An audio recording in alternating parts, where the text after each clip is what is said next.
Hello, everyone. This is Etherforce, and we are live with Bernhard Guenther, an absolutely amazing fellow. Bernhard, are you there? I'm here. Thank you for joining us today.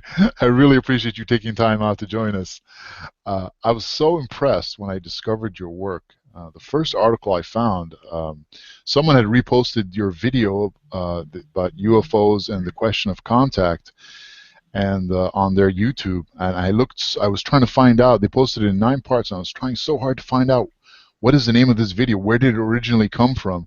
So I watched all 9 parts all the way till the end, and finally I saw your little tagline there with your website. Almost so hard you could miss it. Very German, like just very subtle right there. You have to really. And I went to your website and I was knocked out. I was like, wow, what is all this? I mean, this but before we get into that, just tell us a little bit about yourself. You're living in California and you're originally from Germany, correct? Yeah, well, my story in a nutshell is I was actually born in Los Angeles here. My parents are from Germany, but they studied at UCLA. And when I was 1 year old, they moved back to Germany, to Munich. That's where I grew up. And then when I was 22 in 94, I moved back here basically to study drums and percussion. I was going down the music road. And I played in bands and did the whole music things. And then, over the course of time, through my own process, I started questioning the world more, and things didn't line up for me. And, through my own struggle and suffering, trying to adjust to a pathological world, I just dug deeper and deeper. And then I naturally came across all these topics, got more interested, and studied and researched and started writing about them. And here I am. And after my music career, so to speak, then I also got more into the healing arts like yoga, body work, and I'm a body worker now. That's how I make my living. And So I'm you do living body here. work in Topanga, California, in Los Angeles? Exactly, I live in Topanga Canyon, which is close to Los Angeles. It's between Malibu and Venice, basically. Yeah.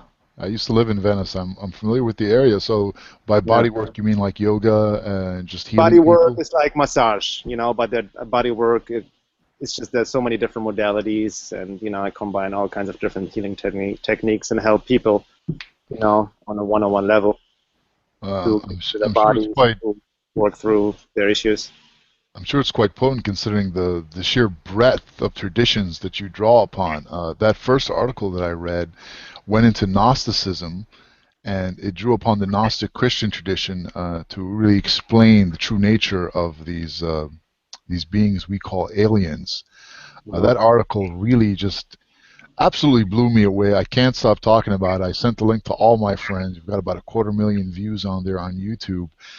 I have to ask, your journey towards that, towards really like questioning that, like, are these really aliens? How did that start? Like, My own quest with it, or in yeah, general. your own quest Well, I've for been it. always, I mean, even childhood. I mean, I grew up, and I remember always being alone and staring at the sky and like what else is out there. I was always very intrigued by the mystery of life and this planet and the universe. And I always, deep inside, there was always something within me like there must be more than what we know and what we're presented with here and how we live our lives, right?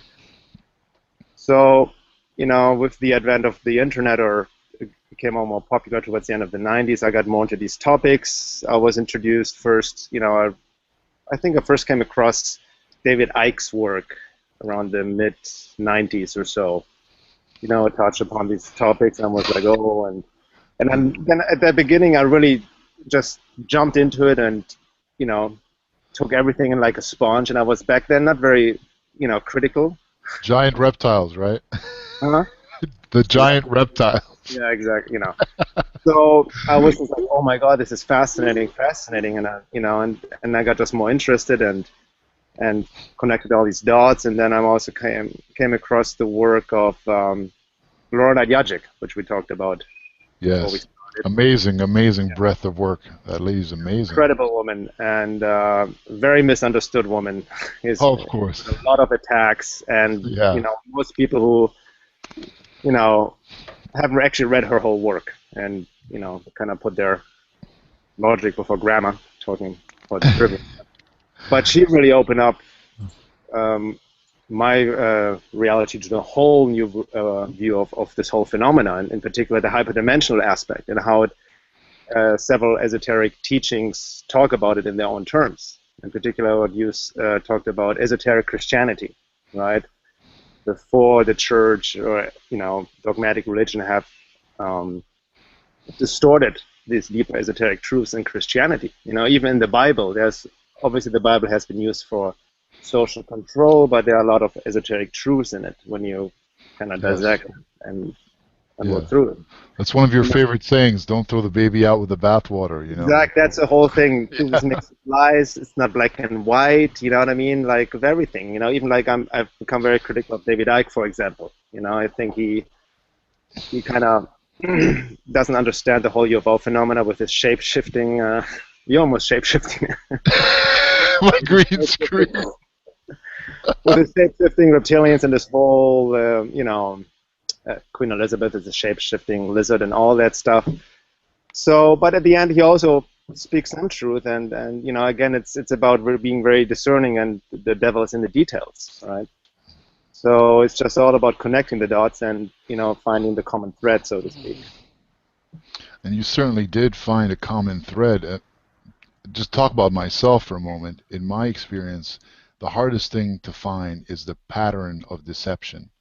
Like this spiritual infection we're up against. We call it psychopathy, ponerology. It has a very unique pattern. It's always 180-degree lies constantly, complete inversion of truth constantly, projection, narcissism. Once you figure out that pattern, it seems you can pick the truth from the lies. Would you say that's true?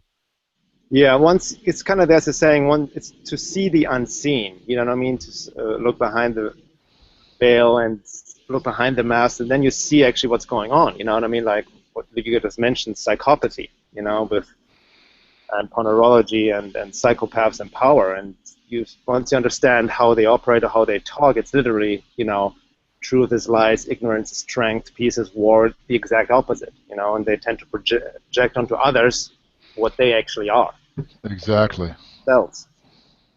And it's really important to understand also that what I write about as well, how over our whole society over thousands of years have what Lobachevsky calls has become ponerized, meaning that our world and society at large has taken on pathological characteristics and values that have become normalized, and people don't perceive pathological individuals as such anymore because Yeah. it has become the way of life, right? Yeah. It's all the And Game then of Thrones. right, and then there's the other fallacy. There's the other fallacy we see in the New Age, for example, about the whole idea we are all one. Yeah. Based on that oversimplified mem, so to speak, projecting outwardly that we must be all the same, which is not the case. We see a lot of people project qualities into our leaders that they don't necessarily have. Absolutely. But they have a cunning mask of sanity, meaning they have a mask which they have learned over their lifetime to adjust to fake emotions, to appear in a certain way in order to manipulate and deceive. Now, this is a very interesting question because people use these words sociopath and psychopath all the time. And what is the difference between them? Are they the same thing? Could you define them for us? Uh, well, like I wrote an article about it in when I actually confronted Marianne Williamson on Yeah. the topic of psychopathy. Yeah. I asked if she's aware of it, and she didn't answer the question. I laid out all her fallacies in a response in the article, but she, for example, shifted it right away. The attention from psychopaths, called them sociopaths. Which and you can actually nowadays they're almost one and the same, but the more subtle distinction is that sociopaths actually have taken on pathological values or issues through conditioning, upbringing, and they're more conditioned pathological behaviors, as opposed to psychopaths in the terms that a lot of research has come out, like Lobachevsky. We're talking about genetic psychopaths who are born this way, and it's not a psychological disposition, and it's not been caused through childhood wounding or anything like that. And that's a hard thing for many, many people to accept, was even for myself, that there are, psychopaths out there, and they are drawn to positions of power who are born psychopaths, and they cannot be healed or helped within any conventional ways of psychological healing or anything like that. Now, I saw that interview or that question that you asked Miss Williamson, and you certainly pushed one of her buttons, but she got very nervous and she really worked very hard to try to deflect the question. As you said, really makes me wonder about her. But so a little more clarification. A psychopath is born that way. Yeah, the And way so, I use it and the way the research presented, I'm talking about genetic psychopaths who are born this way. And according to the research that's out there, it's approximately 6% of humanity are born psychopaths, and they're drawn mostly to positions in high power. wow. So that's something to consider, because on website there's this great excerpt I posted of forgot the researcher who writes about the mask of sanity. To give an example of how these individuals think, and it's so hard for us to actually put ourselves into their position to really have zero conscience. No any feelings of guilt, remorse, or compassion or empathy, but completely narcissistic and just doing anything to advance. And on top of it, they actually, it's not just, a lot of people talk about greed and they want more money and power. Yes, that's surely part of it, but they literally feed off of inflicting pain and suffering on others. It almost gives them some sort of pleasure.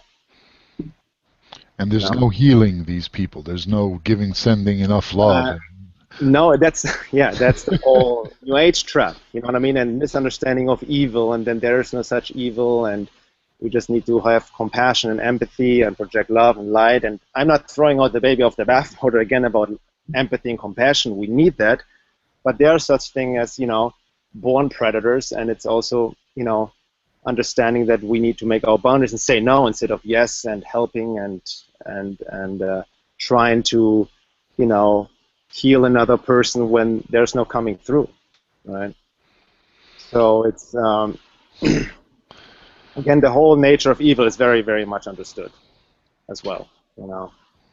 Absolutely, absolutely. I think it's the first and foremost question of our times, conditioning us normal, gentle folk to understand that there are predators out there that look human but aren't human. Have you ever seen that movie, They Live, with Roddy Yes, Piper? totally. Yeah.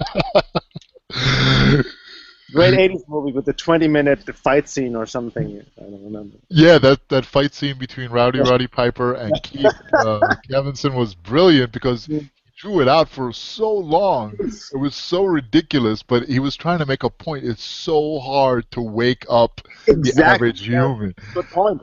But After that's all, yeah. But after that's also, esoterically speaking, that's actually a good point, because that's what I realized too, and I've fallen into that trap myself, because once you see and you're so excited, you want to tell other people and make them aware, but you can't push information on others. You can't make other people see, and then actually, from an esoteric perspective, you infringe on free will. You can only give if it's asked for, and the asking has to be sincere, right? You have to respect other people's free will to stay ignorant, basically. So you can spread some seeds of awareness, see if they sprout, you know what I mean? But you cannot push information on others. And I have, learned that the hard way as well. I got a lot of attack and from friends and family members because of saying, you got to see this, you got to check this out. And they were just like, no, no, no, I mean, it's literally what Morpheus said in The Matrix. Some people are so, plugged into the Matrix and the system, they do anything and fight for their lives in order to protect that, that Absolutely. identification. Absolutely. I think a lot of people in their hearts, in fact, I dare say most people in their hearts know the truth, but they just don't have the emotional strength to accept it. If they did, their whole world would be destroyed. They're trying to protect their Exactly. sanity, you know. Good point. Well, this ties into cognitive dissonance, right?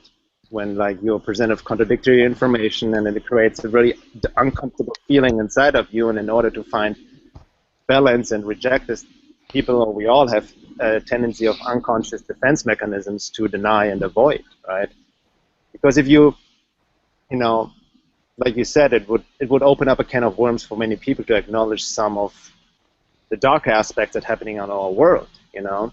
I mean, for a simple example, 9/11, right? I mean, just applying basic critical thinking, you can see that the official story has so many holes and inconsistency, it doesn't make sense, you know. But then going down, you know, researching it more, following the thread, and realizing that it has been indeed an inside job, so to speak, and you know, and admitting to oneself that your own government is responsible for all of that, while your whole life you have believed the government is there for you, and your whole life is based on that. Admitting that, you know, would open up a whole kind of worms to reconsider one's whole life and beliefs in general, and not many people can go there. You know, there's peer pressure as well, then there's fear of career image or what other people may think of you. So in that sense, the matrix, like in a Stockholm syndrome-like setup, keeps itself in place, right? Where people police each other, so to speak, not to step out of the herd. Absolutely. We see that now in our post 9/11 society at every turn. It's scary Yeah. times, but I think knowledge, and that one of the main points of your article is that knowledge is the key to really fixing this. Like consciousness means being having knowledge together, right? Being Exactly. Conscience, just by definition, means know more together. Con together, science says know, aware. So this, and the evolution of consciousness is always is to learn more, you know, to understand more, to gain more knowledge, to become more aware, to see things more objectively, you know. And I'm not claiming that we will ever be able in our state to completely see objective reality, but evolution of consciousness implies working towards a more objective view of the world and oneself. And when I talk about knowledge, it's also not simply information or memorizing and facts and whatever, but really like embodying knowledge, you know, understanding it, applying it, and not just, and it entails self-work as well. It goes hand in hand, the inner and outer work, you know, because we need to tune our inner being, so to speak, through deconditioning, so we can actually separate truth from lies and gain true knowledge, which helps us in our personal evolution and the evolution of the collective, so to speak. Yeah. absolutely, absolutely. Yeah, you draw upon the trivium and the quadrivium, two systems of learning that are now occulted, but they used to be standard fare, absolutely elementary. So they've Yeah. been weeded out of our system and replaced with Twitter and all manner of other distractions. Well, But yeah. Well, education. I mean, I haven't been taught. Nobody has been taught that in modern education, that the basics of critical thinking, right? To, you know, and in that order, grammar, logic, and rhetoric. To first ask the questions: who, what, where, when, you know, and then make your conclusions after your research. And I see it a lot, you know, in my work when people attack my work or other people's work, even on Facebook, when I just post an article or video and people post right away or comment without actually reading what has been posted or watching what has been posted first, and then stick to the point, you know. And then we all, you know, people engage in logical fallacies and, you know, all the basic of critical thinking, and that's something I had to refine on myself because I was falling into the same trap, you know, when I've had to learn to think more critically and understand, you know, really understand the basics of logical fallacies and whatnot, and, you know,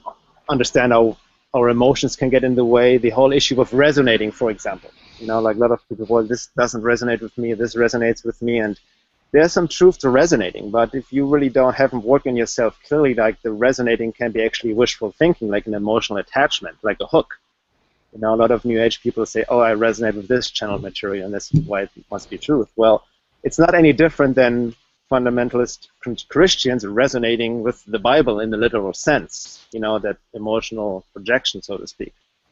So I think there's definitely truth to resonating and intuition in that sense, once we have really like dove more into our own self-work, work through our own conditioning, deprogramming all the bias and filter, in which we take information, and then we can connect to our true self, and that's where the true resonating and intuition comes from, you know.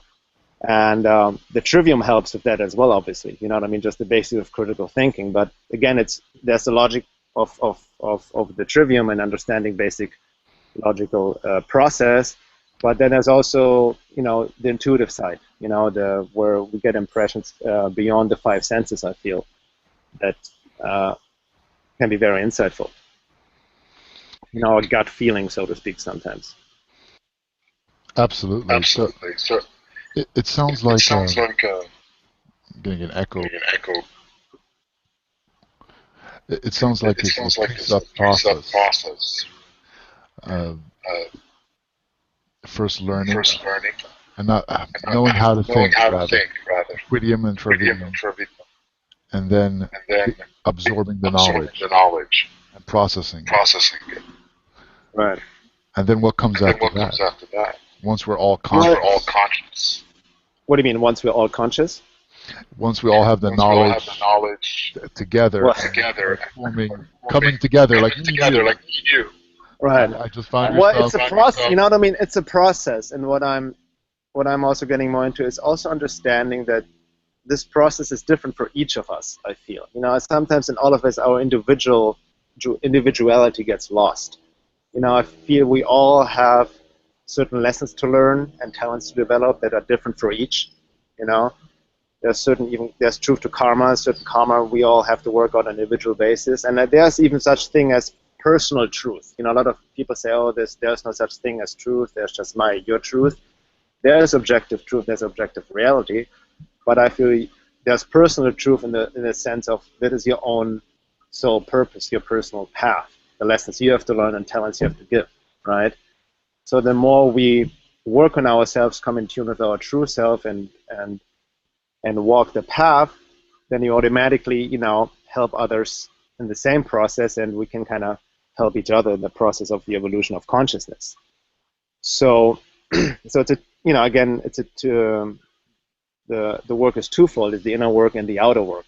So it's definitely gaining about knowledge and seeing things as they are, as the universe sees itself, individually and collectively. So we, uh, move away from subjective perceptions to more objective seeing, right? And truly see the truth of what it is. And at the same time, honor our own process, and working through our programming, deconditioning ourselves from any, you know, things we've taken on our lives, childhood ones. I feel there's a big part is also just basic psychological self-work, right? And again, that's different for each. Absolutely, absolutely. So Can you hear me? It's So kind of the street in the yeah, I back. can hear you very I can well. hear you very well. I'm just hearing an echo It's from hearing an echo. myself. So So that's why I'm going to take so these that's why I'm going pointers. to take these pointers. So my own So voice my doesn't own interrupt voice doesn't interrupt. my Oh, I see. speaking. I hear it fine. I don't hear an echo from my end. Yeah. So, Yeah. so your So article and your your article and amazing your amazing documentary, documentary. there have been three of them. There have been three of them. And And Know Thyself, Know Thyself, which is 15 minutes, 15 minutes. and I believe it asks the I believe question, it asks the question, how much do you really how love much do you truth? really love truth? Could you talk about that Could you talk about documentary? that documentary? You just cut out there. What did I talk about? I didn't hear it. Your documentary, Your Know documentary, Thyself, Know Thyself, Yeah. it asks the it question, how asks the much question, how much do you really love do you truth? really love truth? Right. Sure. Right. Exactly. That Exactly. comes That down comes again down what again what I said. What we talked about before. we cannot We push cannot push information to others. information It to others. has It to come really from has to come from myself. myself. How much are you really giving? Able wanting to give of yourself to go there and dig and search your own inner drive, your passion, your sincere asking, That's and also being open to it in the sense that there's a necessary part of disillusionment. That it is enlightenment is a destructive process for seeking truth because it exposes everything that is false within and without. So it's not an easy process, because it goes virtually against everything what our official culture is based on. It can be a very hard road and lonely road at times, and you being ridiculed and attacked and all these things. So that's what I think every quote unquote seeker needs to, ask him or herself how sincere and how much do I really want to go there, because it's work. It requires work. It's not an easy path. But in the end, the only way out is through, so to speak, and it can be hard and tough. But I feel in the end, truth will lead us to true love, to really and engage in the process of conscious evolution to, raise our awareness and raise our consciousness. And in that process, help others as well, right? Absolutely. I have to admit, I would never have entertained this topic of psychopathy and how prevalent it is and how deeply rooted it is unless I'd experienced it firsthand, which Yeah. I did.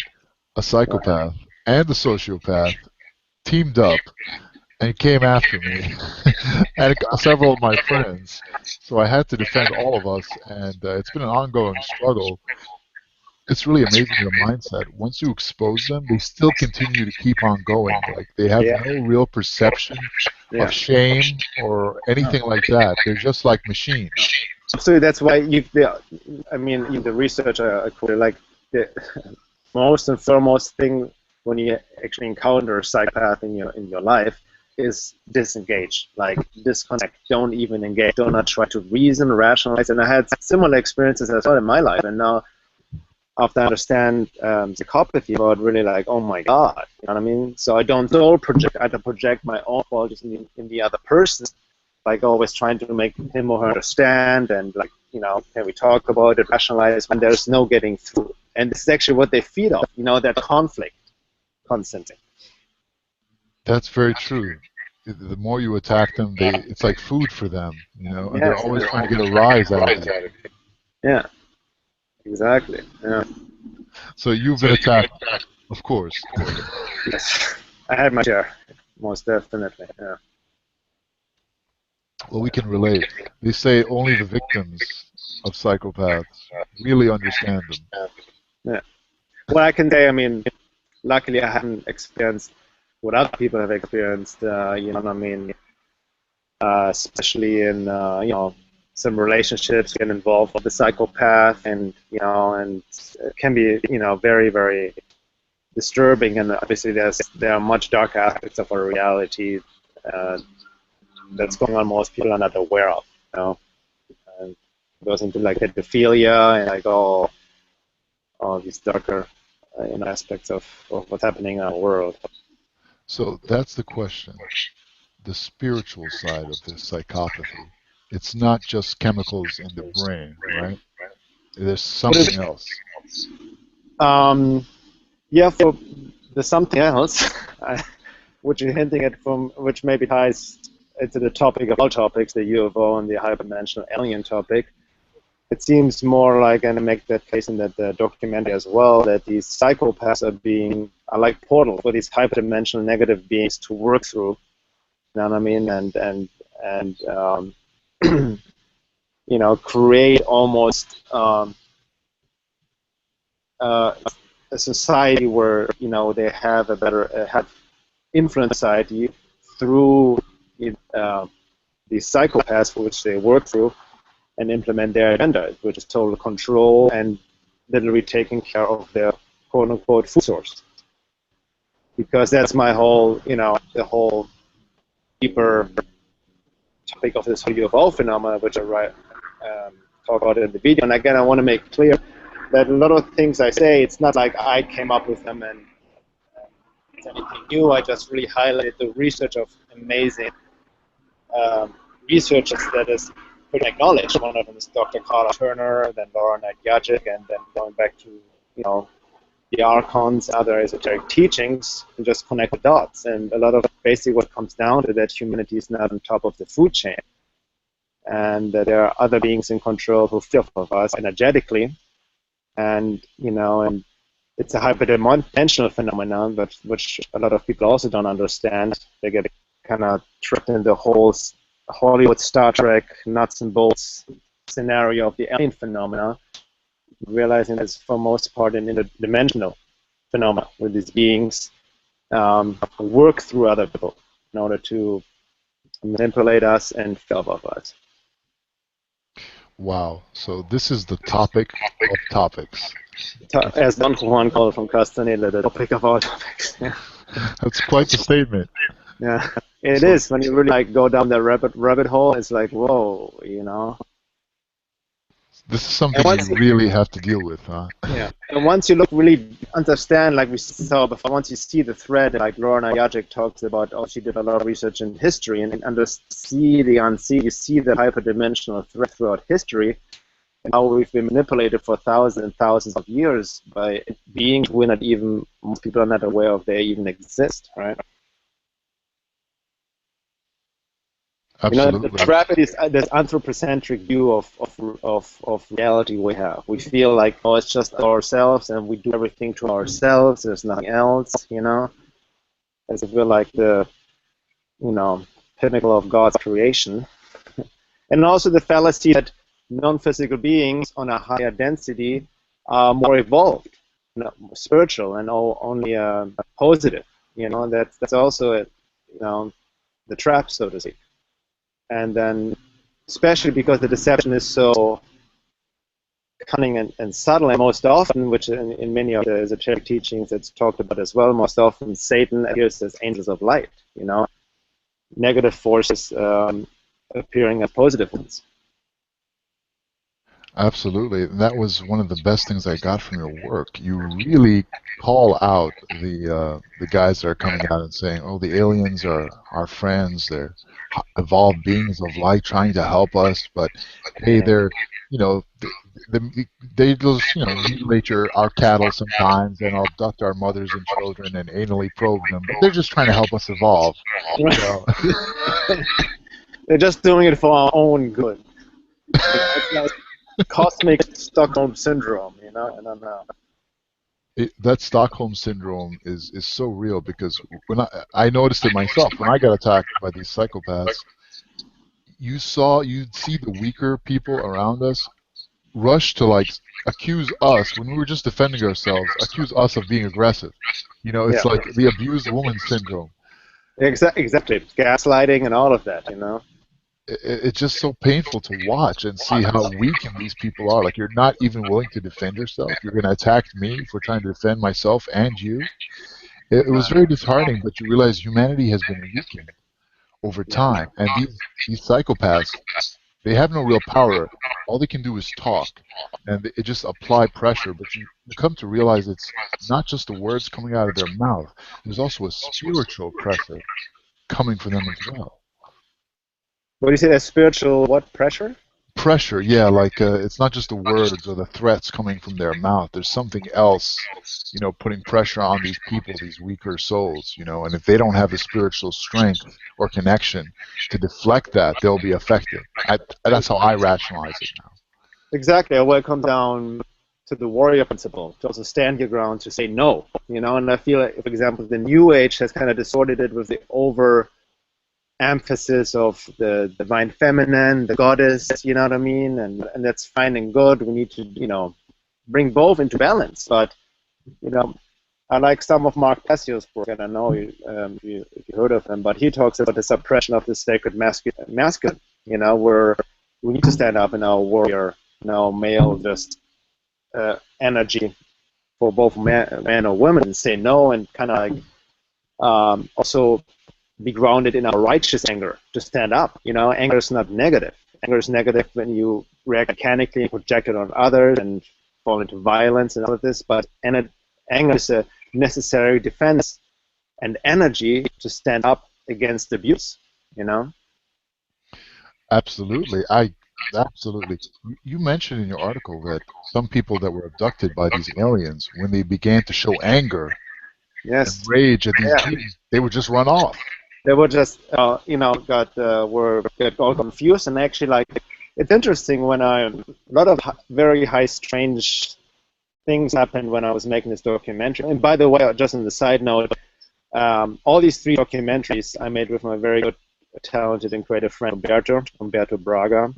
It was actually his idea to make videos based on my writings. So I just wrote them, narrated them, I did the music, but he did all beautiful editing and visual work and all of that, you know. And it was amazing. The visuals and the editing are top notch, absolutely beautiful. I was so impressed. It was like I had to do an interview the day I saw it. Yeah. So when we were doing the UFO documentary it was a lot of work over the course of maybe 2 or 3 months. Some interesting things happened, and And as I said, I'm a body worker, and I had clients, and some of my clients I had during this time I was making an interview actually turned out that they were abductees. And sometimes I check in with my clients, how you feel, do you have any dreams? They told a couple of them told me about their dreams, and was picture abduction like. You know what I mean? Like how they saw themselves, and all of a sudden this being on next to the bed. They saw a spaceship out there. Like they explained all of that, had no idea what I'm doing, who I am, what kind of research I'm into at all. They just appeared out of nowhere. And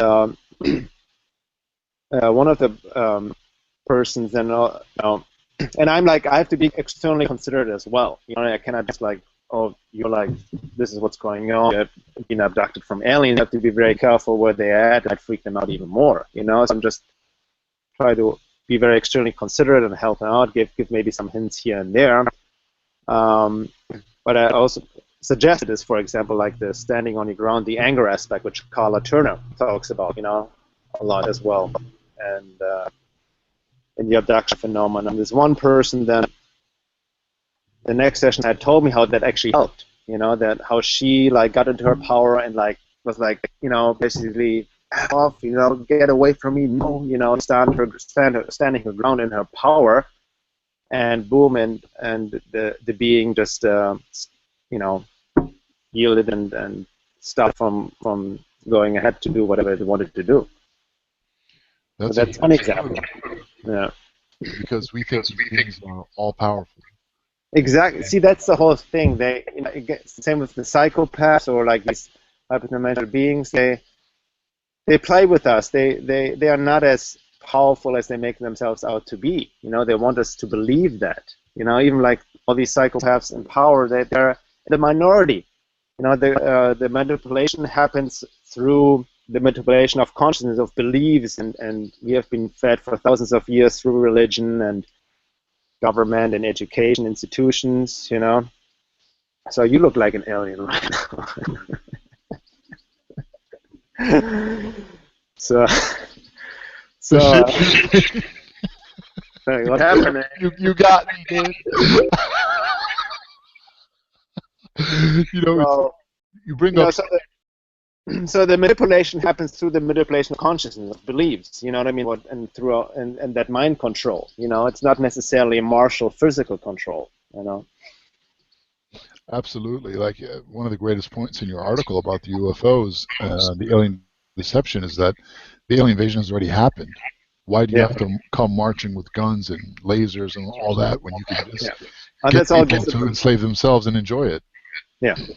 It's all disinformation. This whole idea of alien invasion we see in Hollywood, like what's in Independence Day or, whatever. It's just like, no, that's like, even bringing in common sense, highly developed other civilization would not fight a war with primitive means like we do as humans, right? So there's a whole different aspect. Absolutely. I just want to mention Carla Turner, an amazing researcher, and she passed away under dubious circumstances. Can you talk about that a little bit? Yeah, from what I've read about, she was just a very amazing one, very outspoken, really went there in a time when, everybody was like wanting to go there into this dark aspect. And she, for the first time, was really like, no, we need to, consider all these other anomalies that happen in abduction reports and not, have like a, attachment to a certain view and just bring it all together. And she was harassed by agents and her husband as well. She's an abductee herself and her husband as well, and her personal story is fascinating. And at some point, she developed this very strange, fast-acting cancer, which took her out, and she just died, So I don't know exactly the circumstances and how and whatnot, but it just does sound very suspicious. Yeah, really. Hugo Chavez got hit with that too, so we know that's real. You can get cancer if you're a bad boy. But it just goes to show us how afraid these beings are of being discovered. They're like they have this fugitive mentality. As they feed off of us. It's this. Yeah. They have this incredible fear that they're going to be discovered, and they have to. We have to understand as humans that we're so much more powerful than they are. They wish they could be like us. One of my friends chatting with is talking about it right now. He says he knows three kinds of these quote unquote aliens, and that they really do envy us immensely. Right. Well, I don't know about envy or like in the sense of like, but I just also like, I also sometimes like to talk about in the sense that there's nothing wrong with the whole setup. It's in the sense, just understanding that as above, as below, in many ways, we are food, and there's, in a sense, no different than how we use, like I said in this documentary as well, lower life forms, plant and animals, as resources and food. Even plant and animals has conscience on a certain level, and they also have their own defense mechanisms developed to not be food or whatever. You know what I mean? And the same for us. We just have to learn. You learn. Or the lesson is not to be manipulated. You know what I mean? To say no, basically, right? So, in that sense, also, in a roundabout way, talking about duality, the dark and light, these forces help, quote unquote, through the friction, through the suffering created, help us to actually evolve. To really get into our own power, work through our conditioning. So it's almost there's control and manipulation, but at the same time, this is also part of evolution, right? To really step into our power to evolve and raise consciousness and awareness. Absolutely. I just want to go back to something you mentioned, and I used to think this was the topic of all topics, and that's the idea of masculine identity and how it's been utterly phased out and crushed from our civilization. And the end result is that we don't have men anymore, and our women, God bless them, are trying to compensate for that, but they really can't, because it takes a very unique structure to create masculinity, which is really an artificial social construct. It doesn't just happen. Like girls become women just naturally, but for boys to become men, there needs to be a sacred space, a sacred elder, an initiation, and a system, where the man places the community above himself. All that's been taken away from us. The rite of passage. Yeah. Absolutely. So now we're just left floundering about, and there's no real resistance. Like, are we? You notice this? Our women have more cojones than we do now. Like, they're the ones. I totally agree. Like, a lot of people, I'm networking a lot of people on Facebook, and when I get in discussions, and I have to say, most of the people who really are switched on, and I can really go deep with it, are actually more women than men.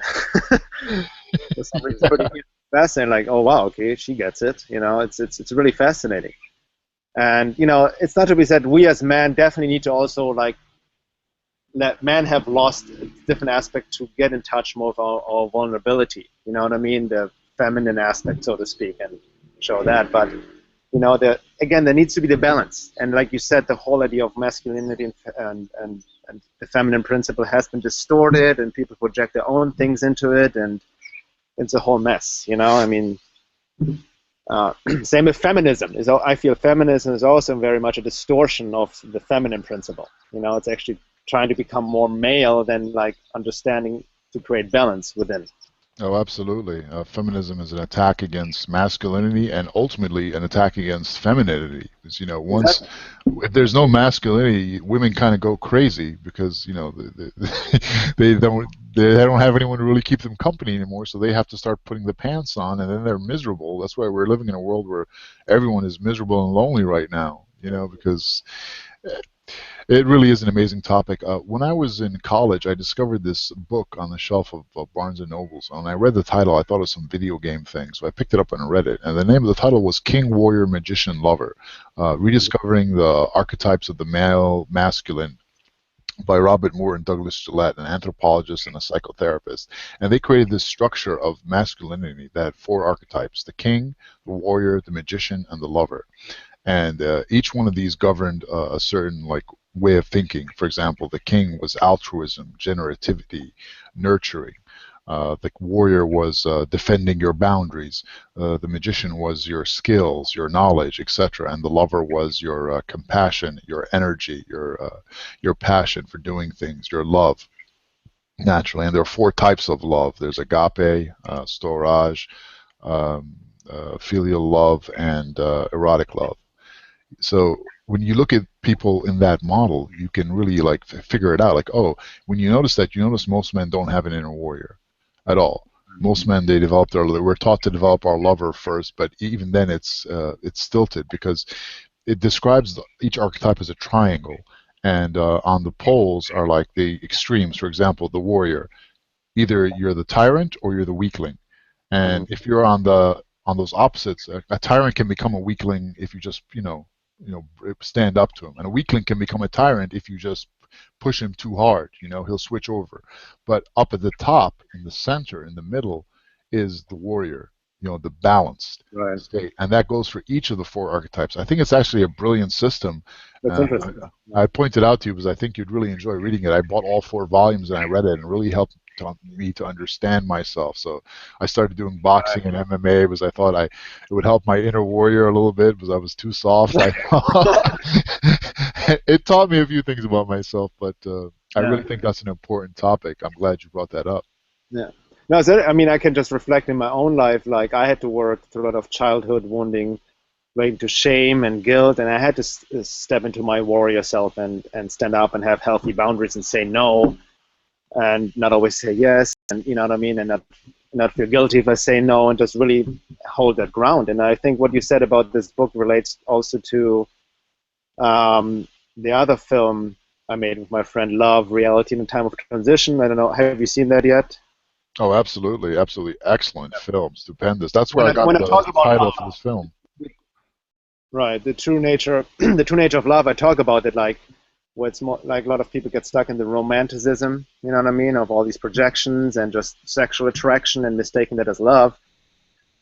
When in fact it takes a lot of self-work to activate the quote-unquote higher centers and really connect on all levels, like you mentioned, like sexual, spiritual, the emotional, and all of that, right? And that needs continuing self-work, you know.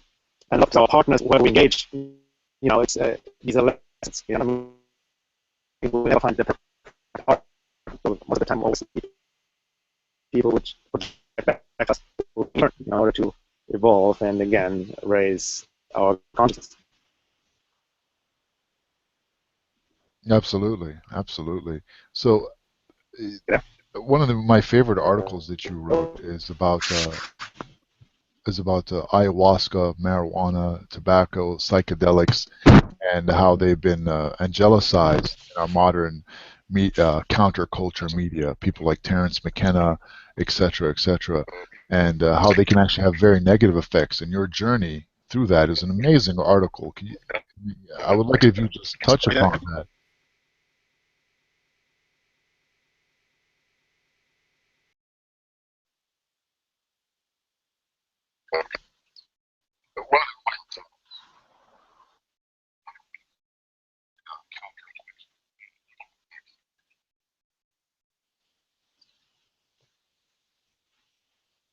I can't hear you. Yeah, I'm sorry. I think we got some real interference there. Can you hear me now? No, I got you back. Yeah. Hello? I can hear you. Okay, great. Yeah, I'm sorry. Did you get what I said about that amazing article you wrote about ayahuasca, psychedelics, marijuana, and how they've been angelicized in our counterculture? But Yeah. through your journey, you've seen that they don't really help you gain consciousness and awareness as we've been taught to believe, not under the circumstances most people use them anyway. Yeah, no, definitely. They can be actually, I feel, very harmful on an energetic level for one's esoteric and spiritual development, and very much a distraction. And as I wrote in the article, I've fallen into the same trap, and I also tried not to throw the baby with the bathwater. I think they have their place, especially ayahuasca, when used in a certain context. Definitely not any of these psychedelics of partying or recreational, but I've seen definitely a lot of healing, and it's been helpful in my life and others working with ayahuasca, but if combined really with sincere, deeper self-work and even psychotherapeutic work. Because it shows a lot of things, but the lesson is really to integrate all of that and do the work when you're not off of them. It's a crutch, it's a tool. And the more often you do it and you kind of get attached to that path, then it can be detrimental in the long run for sure. So I advise, a lot of people have a lot of emotional attachment and wishful thinking because they mistake these beautiful experiences they have, which are, basically a chemical reaction because of the substance you eat. But the whole point is to really go there and work through this without any substance or anything else, to really establish a foundation and really work through that instead of being, so to speak, not addicted, but almost like taking an outside substance, so to speak. I mean, it's a very touchy subject, It's oof. Well, you handled it very well. Very. It was a topic. It was a topic close to my heart because I was a huge McKenna fan. And I go that's how I got introduced to these psychedelics as well at partying. I was here out in the desert, moon tribe raves, and boom, that's it. That's just the way it happens. But then also quickly oh my God, there's something else. So I worked a lot on my own. I didn't do the parties anymore, and I got deep into the medicine path, DMT, ayahuasca. Went to Peru four times so far, and really worked with it. But I also realized, had to acknowledge to myself that I hit a dead end, and I was lying to myself, and I needed to really walk this path sober and really just work on some basic psychology myself, because a lot of that I thought I had healed and all these insights, but it was too much coming out. Like your psyche opens up and there's almost too much, and I think it can be actually very dangerous and detrimental for people who are dealing with severe trauma. They're not aware of it. Can open up parts of their psyche they're not able to integrate or heal. Absolutely, absolutely. One of the best points you made, which I think is a core point, is that when you're on these psychedelics and you're, say, in a party scene or just the people around you, or maybe even just the place or your mood, you make yourself vulnerable to these hyperdimensional beings. Yes. And you mentioned a situation where this insectoid type hyperdimensional vision you had lunged at you. Yes. And you could feel a drainage afterwards. So it was very real what happened to you. You were attacked by a spiritual parasite. Yeah, and yes, so to speak. And I was actually this reptilian shape form, whatever, that launched into on my chest, and for days afterwards, I was just I was out of it, and I felt I have taken on some sort of spiritual attachment, So it took me a lot of work and and to really get rid of it, and through just sincere self-work and also stepping away from all this, these psychedelics. And that particular incident happened with me on DMT actually, Absolutely. And again, that's what I also, once I got more into the whole hyperdimensional aspect of reality and learned about spirit attachment, I'm like, oh my God, that puts the whole psychedelic movement in a whole new perspective. You know what I mean? Absolutely. Like any of those raves out there, any of these festivals, Burning Man or Lighting in the Bottle, well, a lot of people are doing these drugs. It's a feeding ground for these beings. It's lunchtime, so to speak. Oh, that's a great way to put it.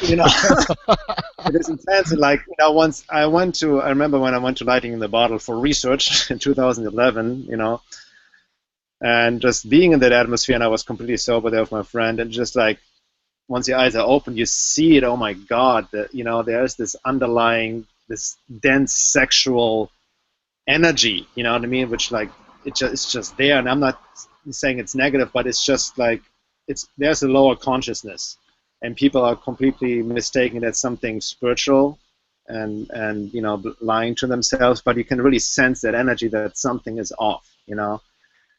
And I mean, Alex Gray, he's a well-known visionary artist. I don't know if you've heard of him. I quoted him, and he had similar experiences, right, where he took on attachments by these beings.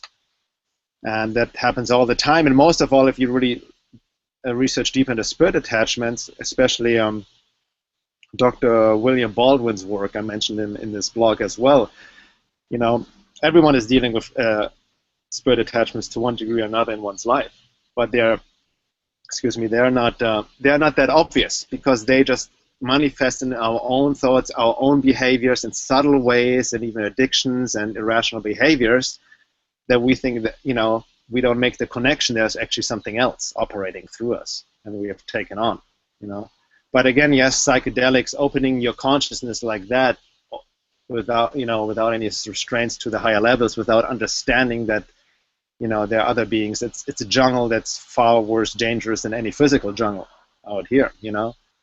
And again, also understanding that a lot of these negative forces again can appear as angels of light and be very deceiving and deceptive. So the whole idea again, which ties in back to the UFO phenomenon, just because you felt love and all this experience has been amazing, it's not necessarily that it's been in your interest, right?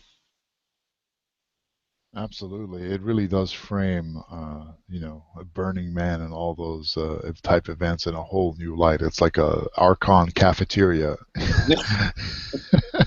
Exactly, yeah, in many ways, and it's fascinating when you look at also the esoteric teachings that I mentioned. In particular, this book is fascinating, Gnosis by Boris Muraviev, and he talks about the deception where the children of the light will be deceived by all this mystical phenomena and by false prophets and false teachings and all of that, and how people oversimplify things and claim that truth must be simple and and everything comes easy, and and we see that a lot in the so-called conscious movements today, and also the New Age or hippie movement or whatever you may want to call it.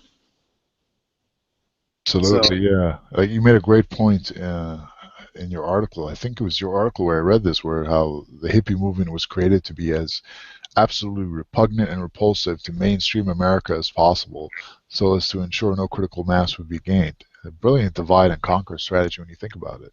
Yeah, very fascinating. And my friend and researcher Jan Irvin has really done amazing work in that regard, and he opened me up, even helped me to connect more dots. And he's getting a lot of attacks for his work as well. I mean, even more than I am, because he's a thorn in the eyes of many people. I would love to get both of you guys talking. I think that would be a tour de force. I love him. He's well spoken. He's good. So definitely I had to confront my own cognitive dissonance with this as well, because again, I was really plugged into the psychedelic movement. I was a big fan of McKenna, even Larian, and until whoa. But Jan, he comes from his perspective. I approach it from a different perspective. I also bring in this more the hyperdimensional aspect of manipulation, which makes also complete sense in terms of how the psychedelic movement has been maybe not just created, but vectored away and manipulated to a certain way for exactly that, to really, infuse people with very pop spiritual teachings, distorted esoteric spiritual teachings, and vector them away from truth, with this whole rise of positivity, of just feel good. Everything that feels good is good. Everything that doesn't feel good is bad. Don't look at the bad side. Think positive. Just be, and we all one. Just be love. It's actually a brilliant setup when you think of it. You know what I mean? I mean, I have to say sometimes in the light of the art of war, you kind of gotta give your enemy respect. I'm like, well done.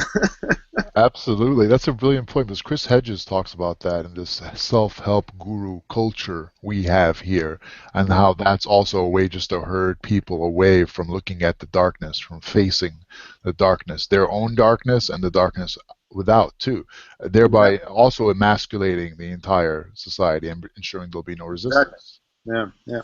And like you said before earlier, it's about empowerment. And my work is really, if people actually really read my work and also go to the resource and references, it's all about empowerment. And get all these attacks, and people, shame me and have attacked me for my work. You're so negative, and what are you doing, and yada yada. But it's the exact opposite. My point is trying to empower, and you cannot. In order to empower yourself, you need to understand what's going on, to see the world more as it is. You need to look at the dark side of that, and dark is not necessarily bad. It's just what is unconscious, what is ignored. It's just as it is, right? And the more we see, again, goes back to the basic definition of the evolution of consciousness and what conscience actually means. Again, knowing more together, see things differently than before, gaining knowledge, do self-work, and really like look at the world as it is without even dividing things into positive and negative. That's also another whole, these words have been so distorted over time, or the whole distortion when I talk about psychopaths, like I brought up, like a lot of people say, well, we need to get out of this us versus them thinking, right? This whole like, the separation, us versus them, again, completely oversimplifying something like that and understanding how complex humanity is, right? That we're all one, but there are different levels of being, that people who are not here, who want actually to awaken, it's not even on the path, there is evil, people with no conscience, and in the sense, yes, they do, quote unquote, oppose our own evolution and manipulate us. So again, it's like you cannot look at these terms so black and white, like a lot of many people do, and then oversimplify a lot of these quote unquote higher truths and try to apply them in our very limited physical reality, which just doesn't work that way. Absolutely, absolutely. So, I mean, you've really done an amazing job of outlining this for people. Very partisan, very loaded with facts, stacked with references, very German. Let's let's take it. Let's make it a little more American right now. A little more Monday Night Football. Just because we're Americans here mostly. We're all in America, so I just want to come out straight and say it for people. There are no aliens. They're not from other planets. They are hyperdimensional beings. They're referred to as the archons by the Gnostic Christians, referred to as the jinn by the Muslims, referred to as the nagas in the Vedic tradition. And these beings exist in an alternate reality. They can also phase into our reality and manipulate our reality. There's a lot of knowledge about these beings. I think I approach these beings from a different angle than you have. You came at them through the Gnostic tradition and using your own logic and perception. I first started discovering about them from the Muslim tradition. They call them the jinn there. That's where the word genie comes from. It means the unseen. And there's an enormous breadth of just knowledge about them. There's a whole chapter in the Quran about them, and they describe the three different types of them. There's a story about Solomon and the jinn and how God gave him the power to summon the jinn and use them to serve him. It's and how they can possess people. Apparently, they can have children just like we do. They procreate. They live long lifespans, anywhere up to 3,000 years. Something I believe was mentioned, but there's no real source on that. And they also can have religion, just like us. Apparently, there's Jewish jinn, there's Christian jinn, and there's Muslim jinn. Among most of these scholars, Muslim scholars, there's not many of them now, but they agree that most of them are bad. They've been corrupted. And I'm sure there's some good ones, like there always are. I mean, I'm a block away from the State Department of the United Nations. It's like the heart of evil over here, but I'm trying to keep it real. So I want to factor in some of the knowledge that I've gotten from this tradition, and I want to see how it matches up with what you've learned from the Gnostic tradition. And I want to tell a story right now, which I think you'll find very interesting. And I won't say where it's from. I'll just say it's from one of the lost Gospels. And I thought I read a version of this story in the Bible, but I went back and I was reading Genesis last night and Isaiah and all that. I couldn't find it. But okay, it goes like this. Do you remember the story about how God asked all the angels in heaven to bow to his latest creation, which was Adam? Do you remember that story? And one disobeyed? Yeah. Well, I think the version in the Bible, I remember reading it there, it stopped where it just said this one angel said no.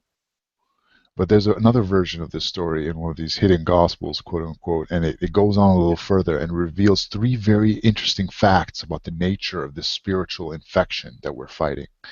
So he tells all the angels to bow, and one of them says no, but it says he was one of those unseen beings, meaning that he wasn't an angel, he was a jinn. Because according to these sources, there are three kinds of beings: jinn, angels, and man. So this being wasn't actually an angel, because angels can't go bad. He was a jinn, very highly ranked among them, apparently, since he was allowed to be there in heaven. And then God tells him, tell us why you refuse to bow to my creation. And Hmm. then his answer is incredibly enlightening. He says, because you made me of fire, and you made him of clay. Thus I am nobler than he. Hmm. What did he just say? He just came out as the world's first racial supremacist. I mean, it's like me saying I'm better than you because my eyes are hazel and your eyes are blue. Or I don't even need a reason. Right, I can just because. He just pulled it off the right, top of his head. He was just being an asshole. He just told God he was wrong. You don't tell God right. he's wrong. And then that's the second fact. The first was that he was a jinn. And then the third fact we learn is that God at that point, his original name apparently, according to Sufi sources, was Azazel. I don't know if you've Hmm. heard that name before. And God at that point told him, from now on you shall be known as Iblis, which means the despairing one. And get the hell out of here, you're accursed. And then he asked God for one wish. He says, give me immortality until the day of judgment. Hmm. God says, all right, fine. So, but from those three pieces of information, we understand that it's this racial supremacist chosen ideology that is really the root of this infection.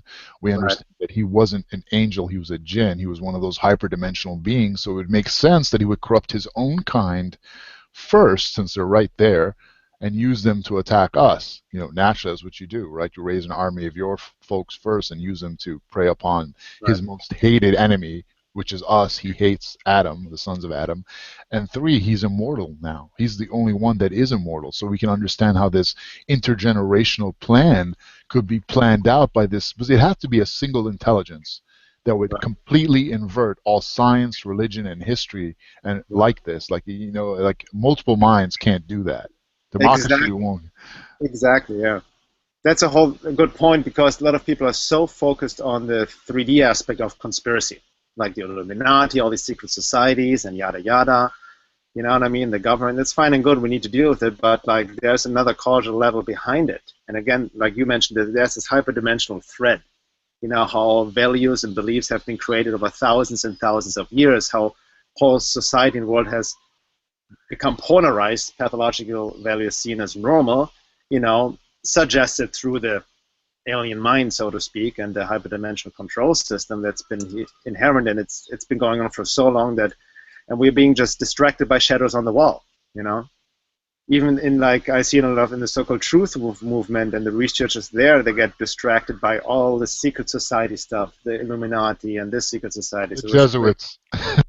You know what I mean? Which, in a sense, are actually like red herrings, in a sense, because the true masters, you would even they're so secret you wouldn't even know. It's a very common tactic. Even in government, the whole COINTELPRO to put in false conspiracies. To lead on like very gullible people, like deal with this. And then so they don't become very discerning and don't dive any deeper. Again, and I see a lot of fallacy. I see a lot of truth seekers, popular, people out there, their fallacies, they're so focused on the outside and they're missing again the inner work, the esoteric work. Really, like, you know what I mean? To understand, like, there's an aspect we need to align ourselves with, to perceive knowledge, to raise our level of being so we can perceive reality more accurately. So I see that aspect not mentioned by many people who fight the system and in the conspiracy truthers world. You know what I mean? They're too focused on the outside. And then on the opposite hand, the New Age and like other movement are in a very distorted way too like narcissistically involved just into themselves, and distort the whole idea of self-work, right? So, but you're right. Like I see that's an interesting story. You know what I mean? It starts right there, and it confirms how everything, like all the pathologies, have been created by this other force, so to speak. And that ties in also the whole fallacy where people talk about human nature. Well, it's just human nature. War is human nature. This is human nature. I'm like, no, it's not. It's like questioning that as well. What is really human nature? Absolutely. That's a great point. I used to think humans were just hairless apes that just wanted to kill each other, but now we see, now I know it's not true at all. We're very noble, incredibly powerful beings, and most of us are incredibly good and want to be even better. Yeah. Exactly. Yeah. So, So and good story. It's interesting what you just shared. yeah, I want to make another point. I was reading the Bible again last night, and I found a passage in Isaiah. I forget exactly. I didn't write it down, but he basically said that there's going to come a time once we win, the good guys win, that everyone will gather around and check Iblis out, and Satan, aka Iblis, whatever you want to call him, the devil, and they'll all be looking at him like a zoo attraction and saying, "Is this the guy that was making the earth tremble? I mean, look at him; he's a joke." In the Gospel of Barnabas, yeah, I know how he looks like right now. I can actually see him in my mind. He's a really pathetic creature because in the Gospel of Barnabas, which is one of the hidden Gospels, um, it says that Archangel Michael cut off his legs. So he probably is like a hideous Smeagol type looking character, right, with no legs. And I believe the Sufi sources say his mother had the face of a tiger and his father had the face of a lion. So he's like a hideous feline Smeagol with no legs. The guy's a fucking piece of shit, man. And this is the guy that's fucking us over with just by talking is bullshit and Yeah, infecting. yeah, yeah. So And most importantly is understand how this manipulation works through us, and even all, and it manifests in psychological issues and in between people. And it works, what a lot of truth seekers out there who are so focused on the outside have to understand that it also affects them. Like I recently got into work by Paul Levy. I don't know if you heard of him. He wrote a book, Wetiko, Dispelling the Curse of Evil. And he, kind of explains the polarization of society in the form of this Wetiko virus, which is the Native Americans and other indigenous people saw as a psycho-spiritual disease that has taken over humanity. And it affects everyone. It works through all of us. Like Carlos Castaneda, Latico. Wetiko, yeah. And, or Wetiko, I don't know how to pronounce it. And it relates to Carlos Castaneda's predator mind, you know what I mean? So that's the whole thing, we're all affected by it, you know what I mean? And if you don't, again, I have to hammer the point, if we don't engage in sincere self-work, and I mean sincere, it's not like, reading The Power of Now or doing some meditation here and there, you know what I mean? I mean, it's, doing spiritual work and deep psychotherapeutic work in order to cut off that food source, to cut off, understand the predator mind, so we don't fall into what Gurdjieff called the trap of the revolutionary mind, which I see a lot of people fall into, becoming very reactive, fighting, the shadows on the wall, similar to the mythology of Don Quixote. I don't know, Don Quixote of fighting the windmills, you know what I mean?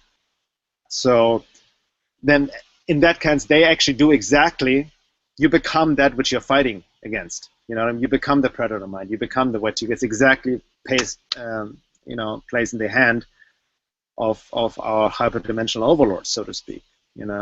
So that's why I realize more and more, understanding psychopathy, it's extremely important. How that affects our world. That's kind of like the 3D manifestation of this hyperdimensional control system. And also understanding more like the UFO phenomena for what it truly is, not a physical phenomena, but has been affecting our world for thousands of years.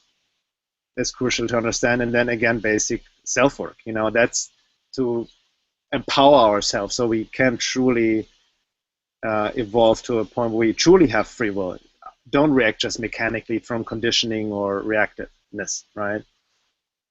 I mean, it comes even down on such a basic level. Like a lot of truthers out there, I might call them, like, talk about, especially in America nowadays, like, they talk about all the conspiracy 9/11, but they're still so attached to a national identification, for example. Bring back the institution, our country, our government, like that already is an illusion right there. The whole idea of you identify yourself with a man-made concept, like a nation, like a flag. It's like, no, you weren't born like this. It's a whole it's a belief system that really traps you, in so many ways. Absolutely. Excellent points, especially about proper resistance. It can't be about fighting against them. First, we do have to fight against them, but first we have to realize that we're not the rebels. They're the rebels. Right.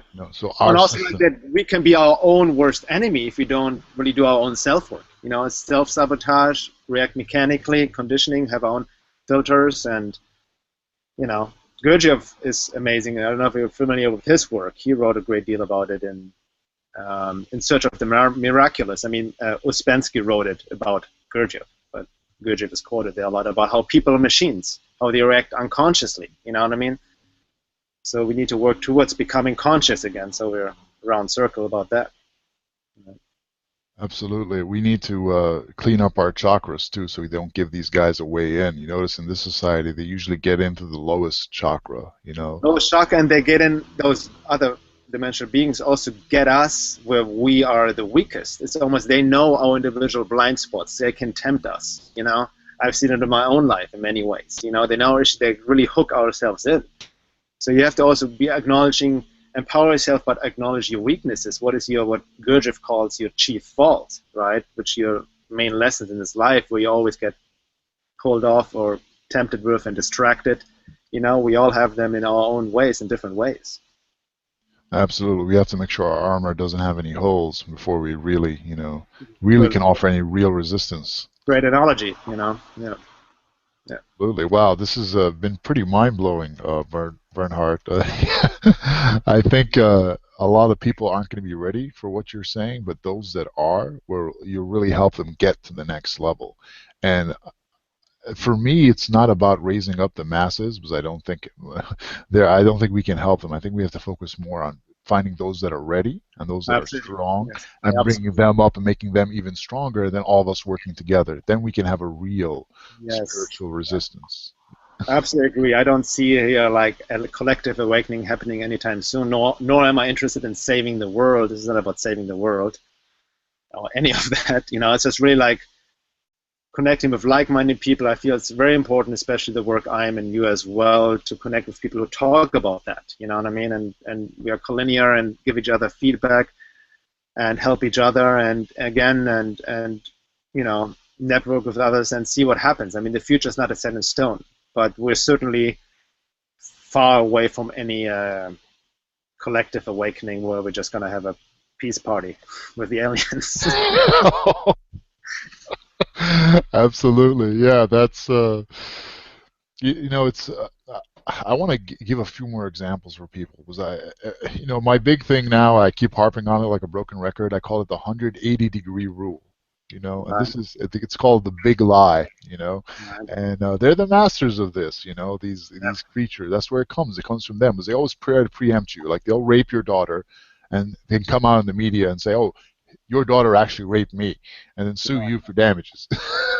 And no one would believe that anything else. Was like, how could anyone come out like that? So it's, and you see this pattern constantly. Like, for example, in the Bible, in the Old Testament, they say that David killed his best friend, had him killed in a battle, so he could bang his wife, right? Right. Not even the lowest street scum I know would have done that. I mean, really now. And the real story is, I'll tell you the real story. It's again from one of these hidden gospels, this apocrypha, that two angels came to King David, and they came dressed as men, normal men, and one was rich and one was poor. And the poor man said to King David, "This is my brother. He is wealthy. He has 99 ewe lambs, female lambs. I only have one lamb, and he took my one lamb from me by tricking me. Judge between us." And then David judged fairly upon them. He told the rich man, "You would take his one little ewe lamb from him?"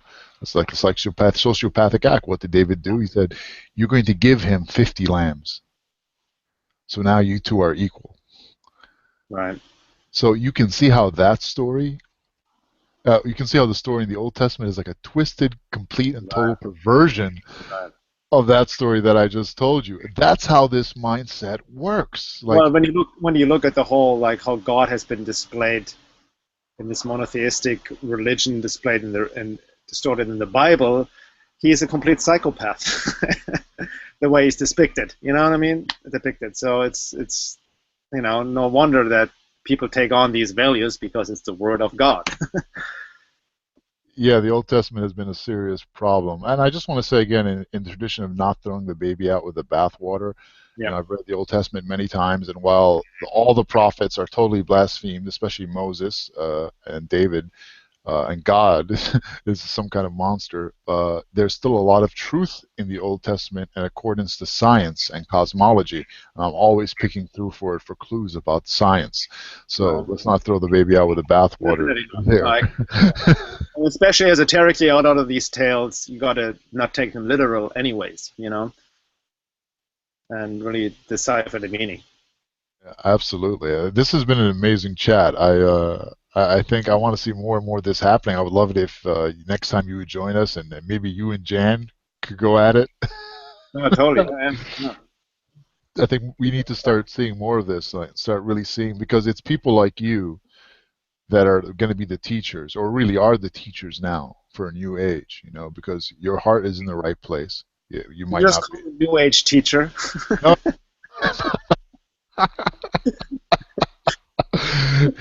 We're in the new age, but we're taking it back to the old age. We're old school. We're taking it way back. Just But this trying is to get the foundation going here.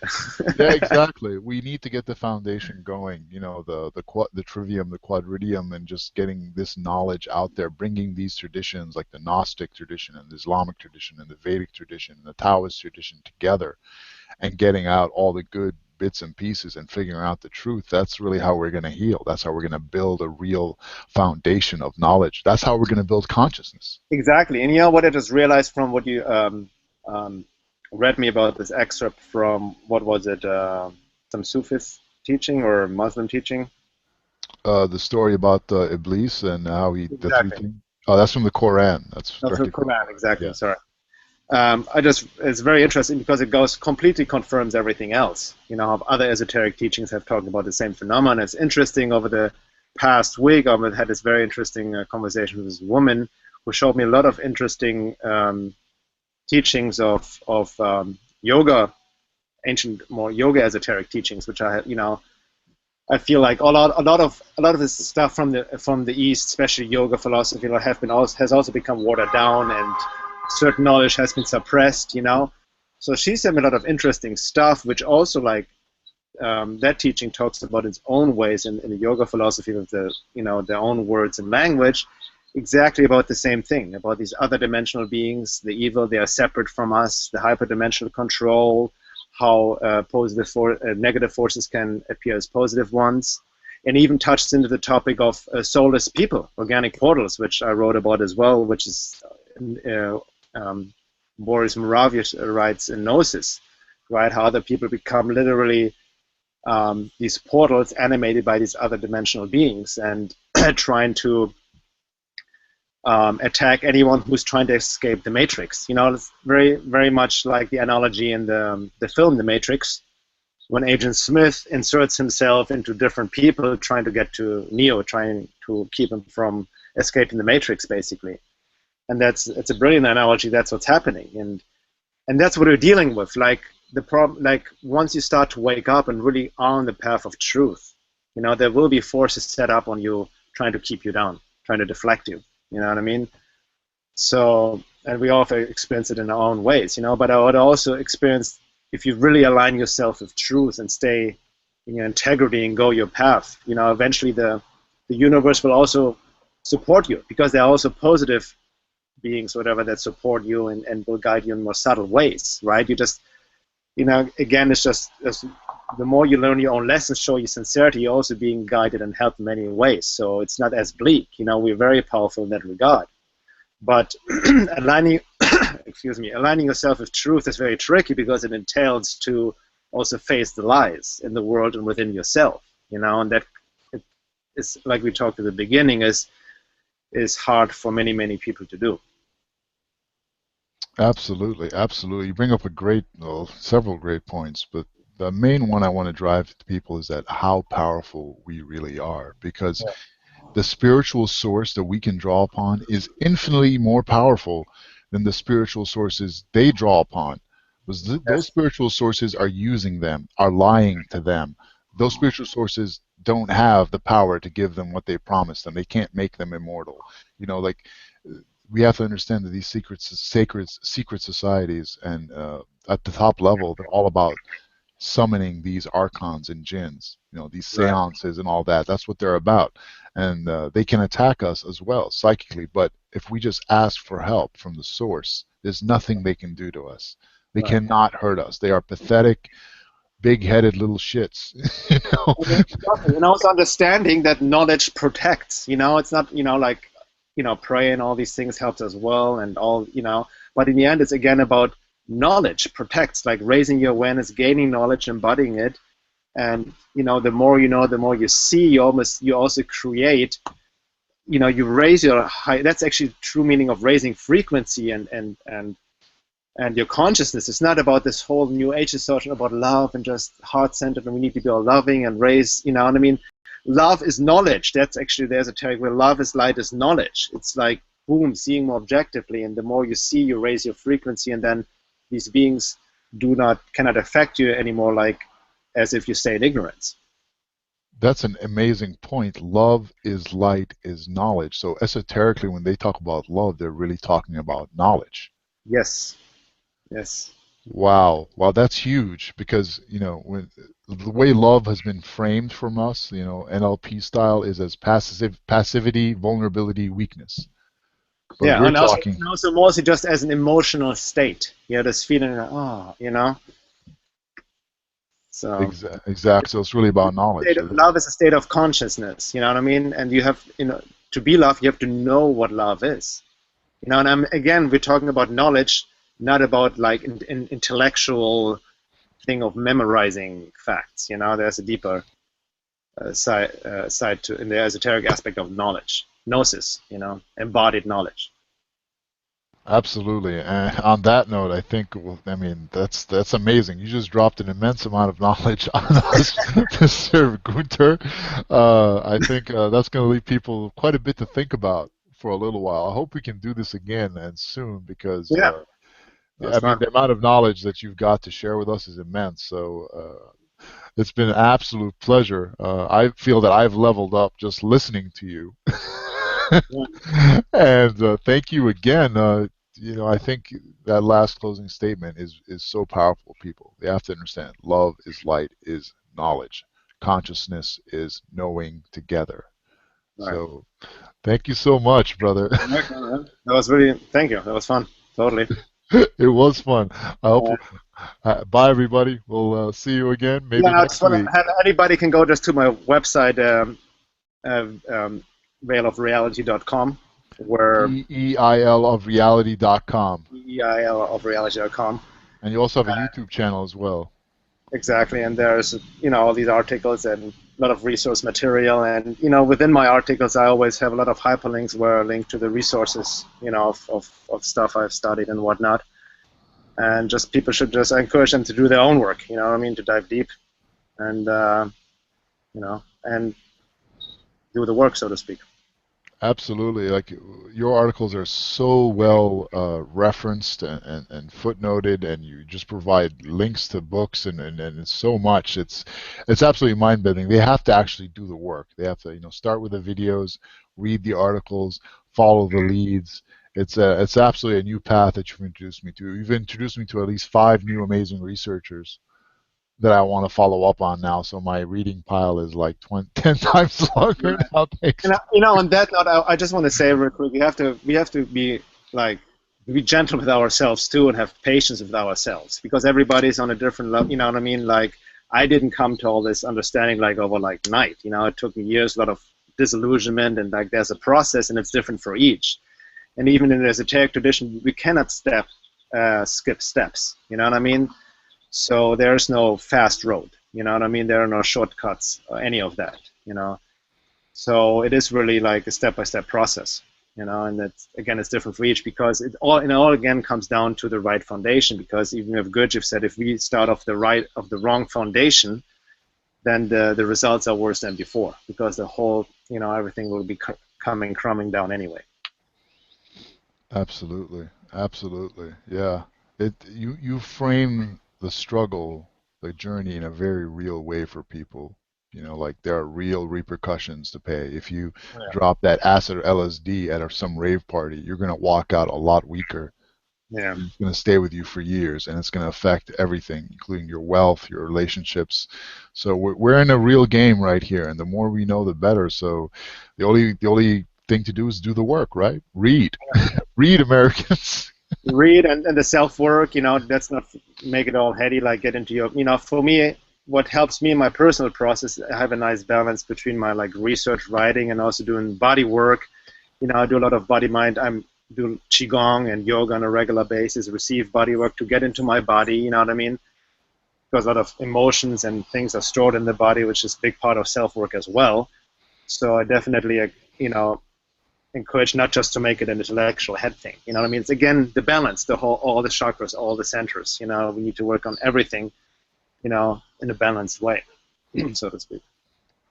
Absolutely, absolutely. Thank you so much for that. So veilofreality.com, one of Yeah. the most amazing blogs I've ever seen. So well researched, so well structured, and so partisan and well presented. Very, very Teutonic. like a BMW, like the BMW engine. Nice. But us Americans can still get through it. I did. The documentary is absolutely awesome. There are three documentaries to watch. One is Know Thyself, found on his YouTube channel, and the other one is The Time of Transition. Love reality in the time of transition. Love Reality in the Time of Transition. Absolutely excellent expose on the whole counterculture, LSD, hippie movement of the 60s and how it's been, and the New Age movement and how they've all been co-opted. And of course, the first one I saw, let me see, what is it called exactly? UFOs, aliens, and the question of contact. Yes, absolutely. A stunning piece of work, artistically beautiful. Especially in the middle part, the tactics that you reveal of these creatures is absolutely. I've never heard any of that before, but it makes perfect sense. So it made so many connections for me. Only the bravest should really go down that road and begin the great work or the greatest. What did you call it? The The one, the great uh, word. the The great work, yeah, or the greatest challenge. Absolutely. So thank you so much, Mr. Bernhard Guenther. I appreciate it. I think everyone else does too. Bye, oh, everybody. thank you. Until next time.